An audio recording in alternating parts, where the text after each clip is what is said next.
warahmatullahi wabarakatuh. Selamat pagi. Saya cari cara dulu buat mengucapkan kuliah umum tanpa kena delik.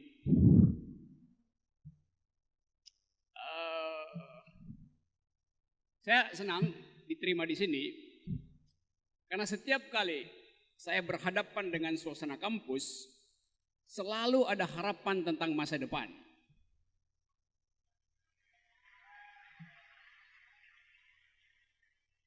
Kendati auditorium ini belum selesai, tapi saya yakin pilihan politik saudara sudah selesai.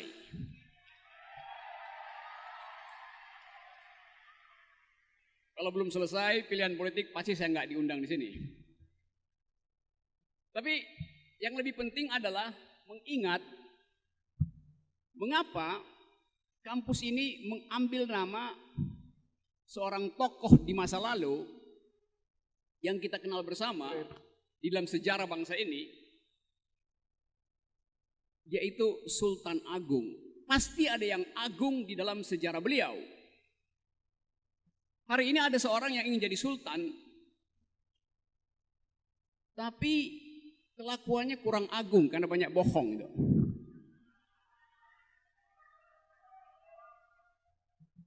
Saya mau pakai mimbar ini sebagai mimbar akademis di mana yang dipertanggungjawabkan adalah dalil, bukan elektabilitas.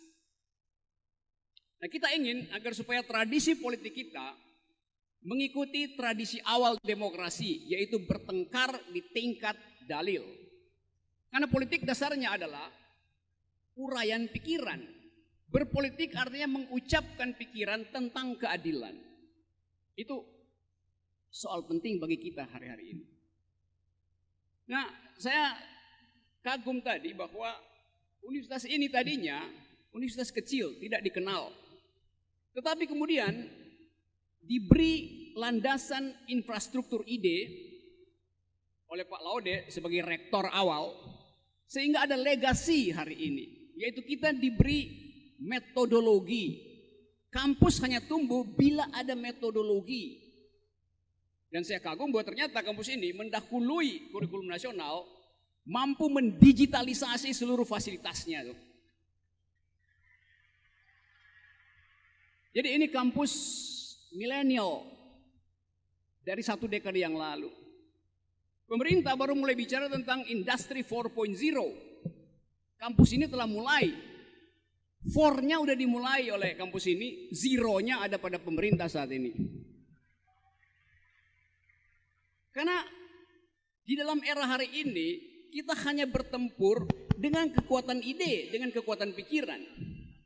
Jadi kalau kampus dihalangi untuk mengolah pikiran, itu artinya pemerintah tidak percaya pada akal sehat. Padahal fungsi kampus adalah menggembirakan masyarakat melalui akal sehat.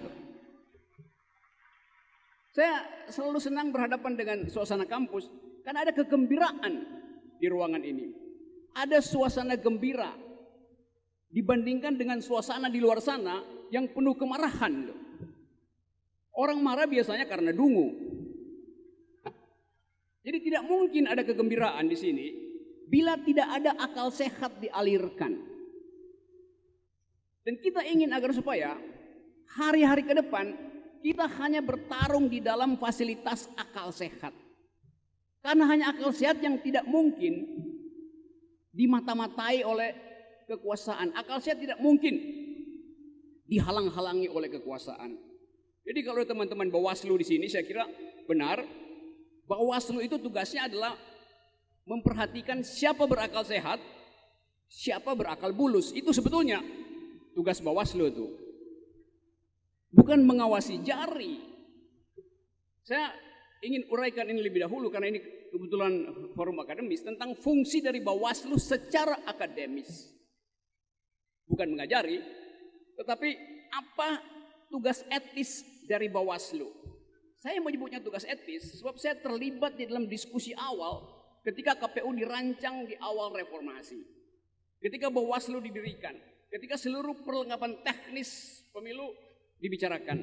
Kami dari kampus pada waktu itu bersama civil society, Pak Laude termasuk di situ, berupaya untuk menghasilkan pemilu yang argumentatif, berupaya menghasilkan sistem pemilihan presiden yang fungsi etisnya melampaui fungsi teknisnya. Karena itu kalau kita baca perdebatan di awal reformasi tentang lembaga-lembaga pemilu, yang menonjol di sana adalah keinginan untuk menjadikan KPU, Yunto Bawaslu sebagai tempat pendidikan politik. Jadi sifat etika politik mendahului sifat teknika politik. Artinya kesibukan KPU seharusnya ada pada dimensi etis mendahului dimensi teknis. Itu mengajarkan pendidikan politik. Kemana? Ke semua institusi. Supaya kita masuk di dalam kompetisi politik yang benar-benar bermutu. Di mana kita hanya bertanding dengan argumen, bukan dengan sentimen. Jadi itu tugas awal dari upaya kita untuk mereformasi sistem pemilu kita di awal. Nah, saya menerangkan ini kemana-mana. Saya sudah mengajar di semua tempat, di banyak universitas. Ada teman-teman polisi, saya mengajar juga di Sespimti Polri. Kalau Anda mau jadi perwira, pasti ikut kelas saya dulu di Lembang tuh. Saya mengajar di Sesko TNI Angkatan Darat di Bandung. Jadi saya mengenal suasana kampus, entah itu kampus Polri, kampus TNI, kampus Sultan Agung, semuanya hanya diikat oleh argumentasi, kebiasaan berargumen. Nah, politik dasarnya adalah transaksi argumen. Jadi mereka yang gugup dengan argumen tidak punya hak untuk berpolitik sebetulnya tuh. Itu dasar pikirannya tuh. Nah, kampus adalah jembatan untuk menghubungkan antara sejarah satu bangsa di belakang dan masa depannya. Kampus adalah fasilitas untuk menghadirkan harapan dengan menghitung kenangan di belakang. Jadi kampus tempat kita mengolah visi karena kita punya memori dan punya hope. Jadi saudara-saudara, staf akademika di sini, kaum milenials, para mahasiswa, saudara-saudara adalah dapur untuk mengolah harapan politik bangsa. Karena itu saya selalu dorong agar supaya politik dibicarakan di kampus. Bukan dalam bentuk kampanye, tapi dalam bentuk argumentasi.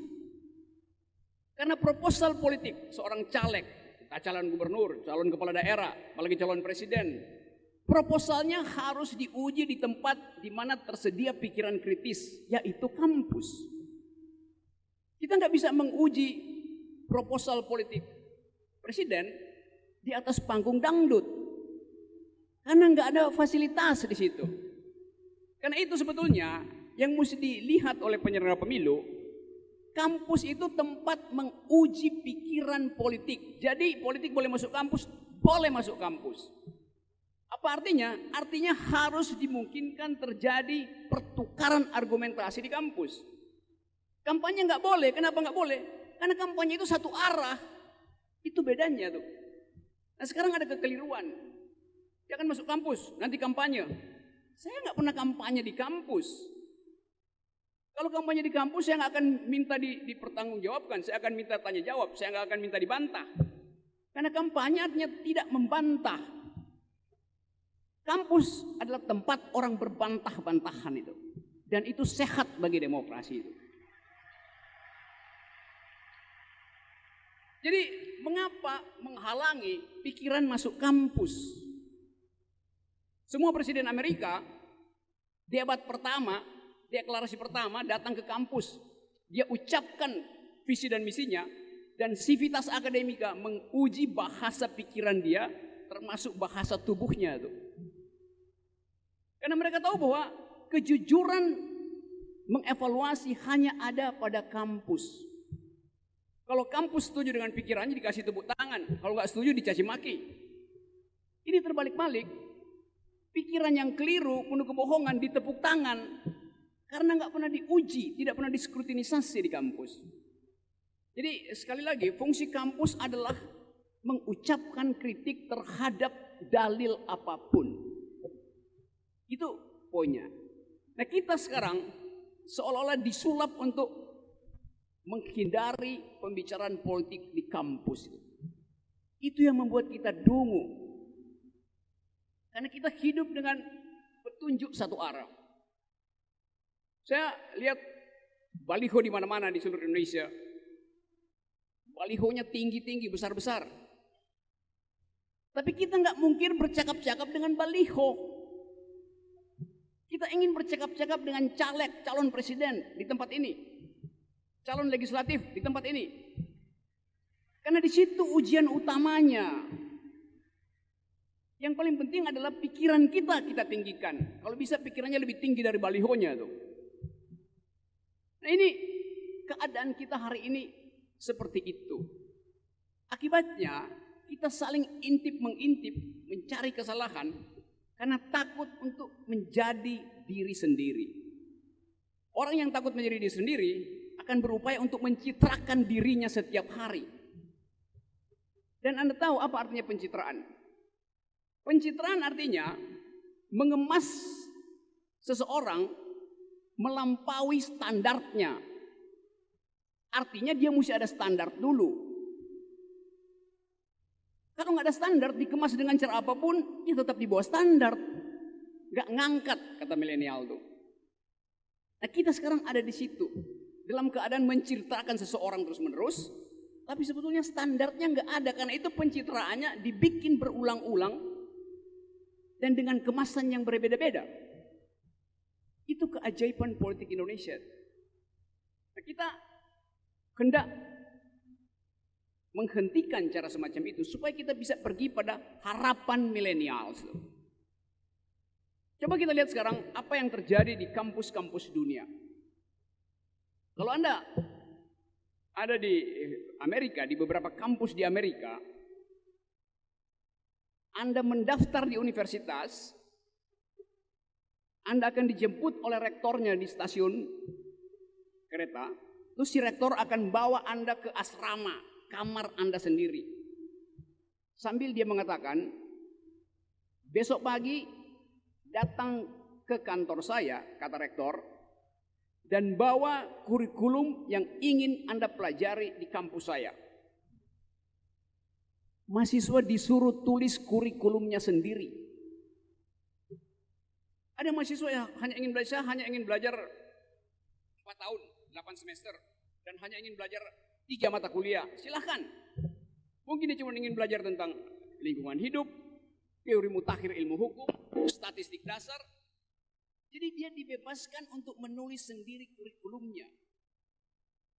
Karena ada kepercayaan bahwa ilmu yang lain bisa dibaca di YouTube, bisa dipelajari secara online. Karena itu ada proyeksi bahwa Ivy League University di Amerika, sekolah-sekolah bergengsi di Amerika dalam 15 tahun ke depan, separuh akan tutup karena tidak efisien, mahal, orang bisa belajar sendiri itu.